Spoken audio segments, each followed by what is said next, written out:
Hi lovelies, welcome back to this channel. If you're new here, my name is Belinda Strana. Thank you so much for all the love and support.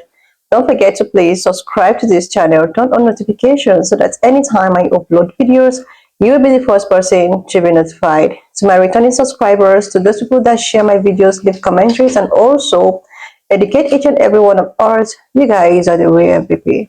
Alright lovelies, let's dive into today's video. Lovelies, I came across this video made for you, and I thought to share with you guys where some people are still, they're still angry. They are still accept the fact that sometimes people that look like me also need a space to be happy. Guys, this man was all out condemning, criticizing, and trying to shame people that looks like me, especially that has to do with Kendrick. Guys, I'm just going to roll the clip as well as some of other stitches I was able to put together. Please leave me your own thought and let's dive into it.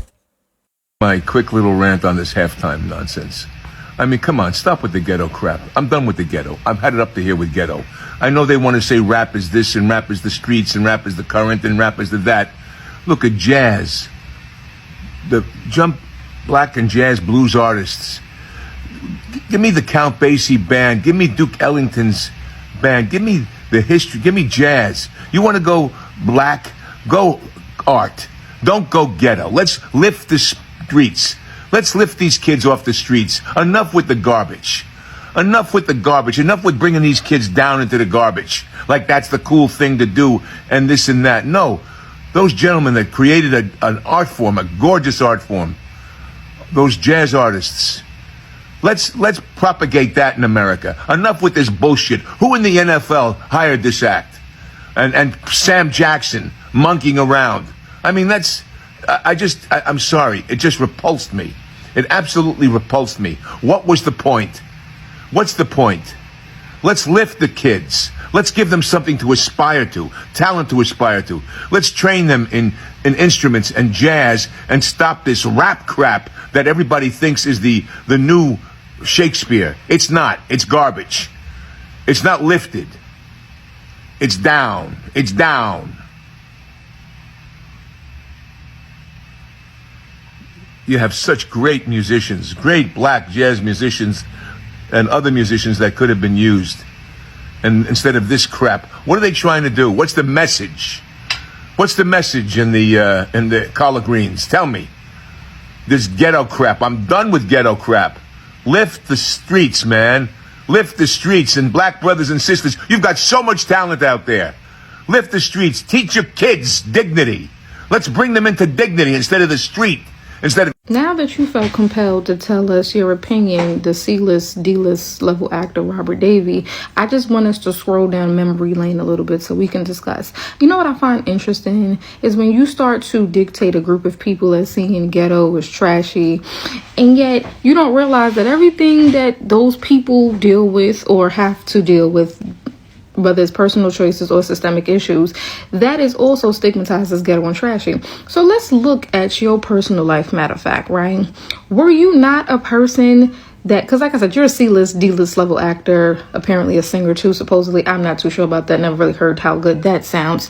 Were you not having like some notorious roles? And out of like the 5 most notorious roles, you have 3 of them, you were a degenerate. What level of positivity or greatness did you spread or message to your community, the Italian community? You were a candy lord in one of them, a strip club manager in the next one, and an opera singing villain in another one. That's as great as your resume kind of honestly looks after that. Matter of fact, let's get into a little bit personal.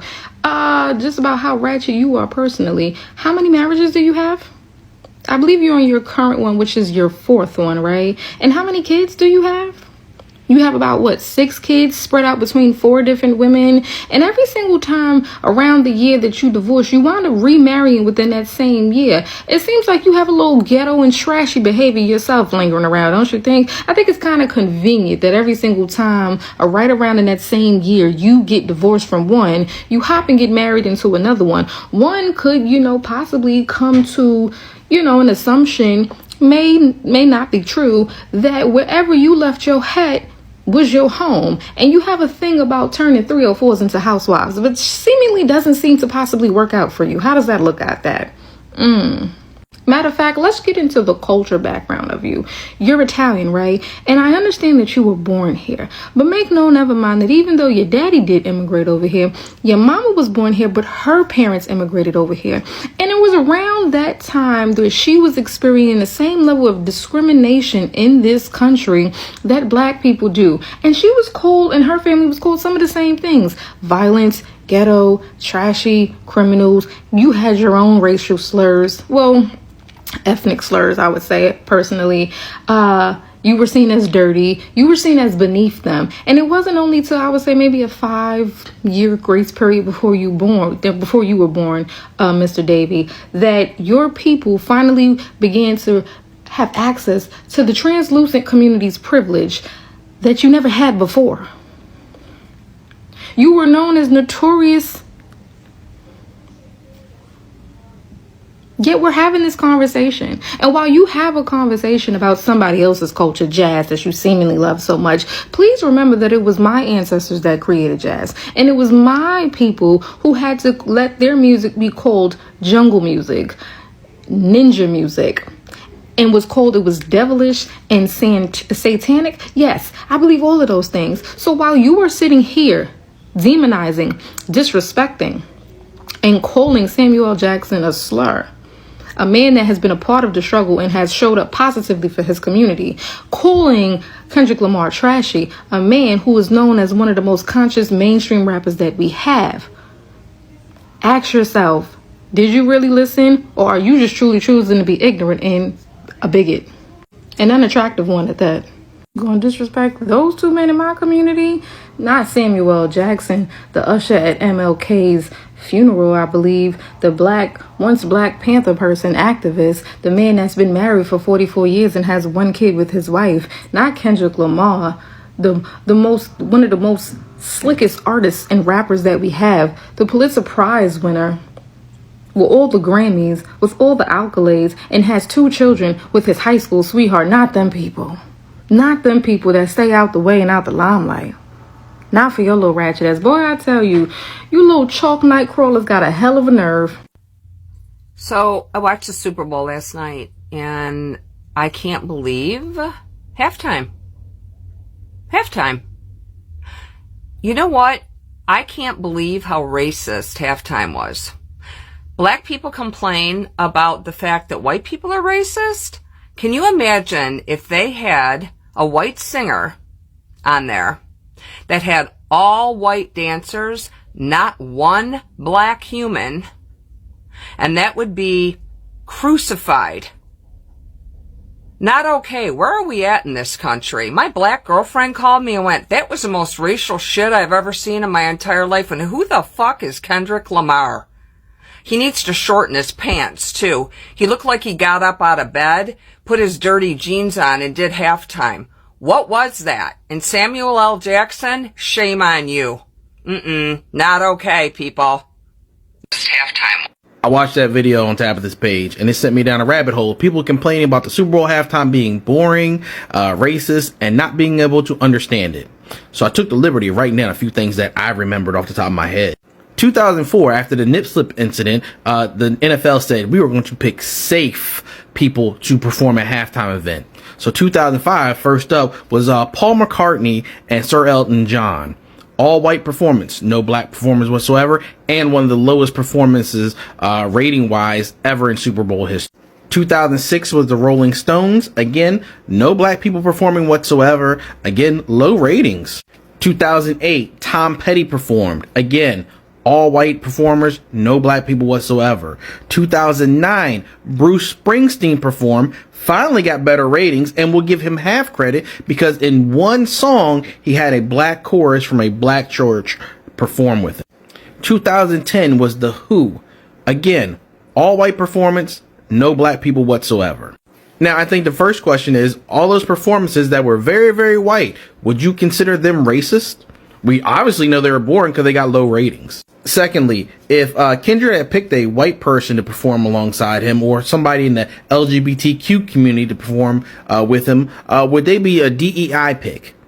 Now, third and final question. I did that list off the top of my head. How many other all-white performances at the Super Bowl do you think we can find if we actually look? And to the people who are saying they couldn't understand anything he was saying, why are half of y'all using his music in y'all videos on TikTok? I'm going to tell you exactly why the backlash to Kendrick Lamar's Super Bowl halftime show, the backlash to Cowboy Carter being named Album of the Year, the backlash to Shabuzi, a black country singer. I'm going to tell you what it is. I'm going to sit here thinking about it for a few seconds, a few minutes, and I figured it out. It's black joy. There it is. There it is. There it is. Do y'all remember, and I don't know if a lot of y'all learned this in school, but I'm going to tell you something that you might not know. That there used to be things called laughing barrels in towns. What was a laughing barrel? Well, if a black person decided to laugh in the presence of white people, there was a good chance there was going to be some problems, arrest or worse. So they came up with these things called laughing barrels, where black folks could stick their heads in and laugh. And that way white people wouldn't get offended and black people wouldn't get harmed. It's true. If you've ever seen the movie 12 Years a Slave, there's a scene where they got Solomon Northup playing the violin and people are dancing. And Michael Fassbender's character goes, "Come on, where's your merriment? Move your feet." Black joy has always been dangerous to the white power structure in this country. It always has been. Black joy, black love, black pride. Always. Always. And that is why anytime black folks show some joy, there's always somebody that has a problem with it. See, what they like is the suffering. Oh, they love the suffering. That's why Hollywood will churn out every single solitary type of slave movie they possibly can get their hands on. Every type. Because the slave movie reminds us of the suffering. And the suffering, oh, they love the suffering. But the joy? No. And that's the problem. That's it. That's the problem. Black joy bothers some white people. It's almost as if, you know how you got a group of friends, and you come in the room and they're laughing, you want to know what they're laughing about? It's kind of like that. But except on a larger scale. Black joy bothers people. To see black folks enjoying themselves, not just working hard, but enjoying the fruits of that, bothers a lot of people. If you notice, whenever the Super Bowl features a white artist at the halftime show, there's never one complaint. Not a one. There's never a, well, that was boring, or that wasn't for me, or it was a boring soup. You never see that. You never do. But it does not matter the genre. When there's a black artist, there's a problem. The only ones that don't get that are the ones that transcend blackness. They have made it comfortable for everybody to join it. Prince, Michael Jackson. Yeah. Beyonce, during the halftime show, marches down the field. And everybody calls that militant. Why? Why? She is exerting her strength. Her strength. She's exerting it. And the only people that are going to disagree with this video are the same people I'm talking about. You're going to be the same ones.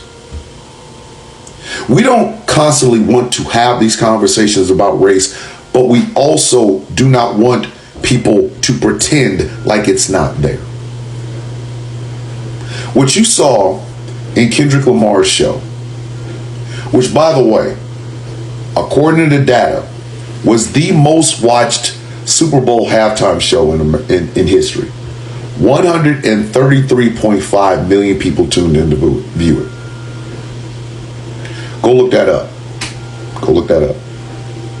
But what you saw in Kendrick Lamar's halftime show is Kendrick being unapologetically black, unapologetically American, and being good at what he does. And the joy, you could hear it in the stadium. You heard it in the Superdome. When he hit that A minor line, the entire stadium said A minor. It was bigger than a cultural event in hip hop. This was a cultural event in America. When Cowboy Carter won Album of the Year, people were surprised. Why were they surprised? Because an album of unapologetically black and just talented black joy. How dare you? How dare you? But people love watching us suffer. They do. They love watching us suffer. The black on Chicago, black on crime on the black Chicago. They love that shit. They do. They love watching movies like, like Rosewood and shit like that. Because black suffering is always on the table. And there will always be somebody that will stop by that table for a dish. But black joy is a little bit different. Black joy has always been a problem in America. To see us not struggling, but actually surviving. And living life. Loving each other, loving ourselves, expressing that love through music, through movies, through art, through whatever. In politics, one of the biggest things that people had a problem with Barack Obama and Kamala Harris was the fact that they smiled. Oh, well, that's manufactured. Is it though? Barack Obama loves Michelle. Why do you think they keep trying to bring her down? Oh, she's Michael, she's this, that. Because they cannot stand the idea of a black power couple just loving on each other. Same thing with Kamala Harris and her husband, Doug Emhoff. Oh, well, she ain't a real mama, she's a stepmother. And? Do you think that Doug's kids give a fuck? That's mama love. That's black love. That's black joy. It's black pride. And people are like, well, how come you can't say white pride? Because unlike black pride, when white pride comes up, usually it's at the hands of somebody who wants to do violence to show how much they love being white. There's usually nothing else behind it. It's simply, I stand on a bridge, I hold this flag that don't mean a fuck, I got tattoos all over my face, some of the other people are wearing masks, but we're proud to be white. Then show your face. What else you got going on? And that's the problem. People don't hate the fact that Kendrick Lamar performed music they don't understand. People had fun. People had fun. Go look at the videos, black, white, otherwise, grandmas. I'm looking at a video right now where there's a grandmother dancing to peekaboo. White grandmother dancing peekaboo. Because it's black love. It's black pride. It's black joy. Black joy should be celebrated. Even if you ain't a part of it, don't you like to see people happy? Like, hey, man, that dude over there is smiling. I like that he's smiling. We don't always have to be dour. We are not your beast of burden. Sometimes we are joyful, joyful people. Our spirits are joyful. Our hearts are full. Our love is abundance. Some of y'all take that as a problem. Maybe you should ask yourself why. If you can't celebrate with us, why are you so mad that we're celebrating at all? Something to think about. That is seriously lovely, since this Kendrick Lamar situation and all of that, I was even thinking that, oh, they have actually gotten over it. Like, okay, they just allow them enjoy their space and their time and all of that.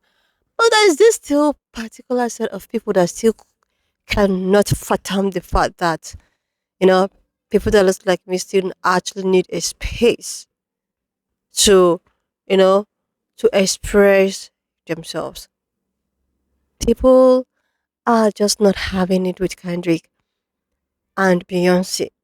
Like, it hurts that. I was even thinking that Beyonce's own is just a tape. Like, I was thinking that Beyonce's own is just so extreme, but has and the kind of condemnation I saw from her on winning the Grammy and all of that is just a tip compared to that of the one I'm seeing with Kendrick. And the thing is that the more they do this, the more this guy is going viral. The more the music, everything that has to do with the star and the act is going viral. Just go on TikTok, type Kendrick. Oh my goodness. Oh my goodness. The more they want to criticize these people, the more these people are making waves. Can't you just be happy for once? Like, you just want everything to just be centered around you. Every other person does not resist. Every other person, progress, success, stories, and all of that. It does not really exist. It doesn't matter. It's always going to be you. You just want it to be centered around you, all about you. This guy has left Beyonce and now Kendrick. What does this tell you? It tells you that anytime anybody or any person of color does something, it is just full of criticism because it's not coming from their own angle. But when it's their own tone, oh, they just expect you to accept it. They just want you to, like, it's perfection. So this man is calling all of the things that happen ghetto. Like, everybody have his or her own pattern of music and art. Everyone have its audience and everybody wants to pass a message. And the message this person has passed across has gotten to the audience, his own target audience. So why can't you just accept this and move on with your life?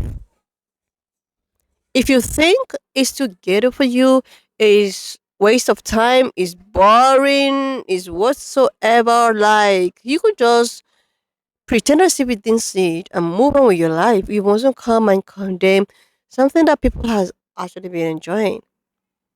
You know, this is how they actually came for Beyonce, criticizing Beyonce. Oh, she was so fake. Somebody even talked about how, oh my God, why won't she help her community? Why won't Beyonce and all of that help her community and all, like, everything centered around? They want to actually blame, you know, influential black people and all of that. They want to blame them with every other thing that is happening with people that looks like me.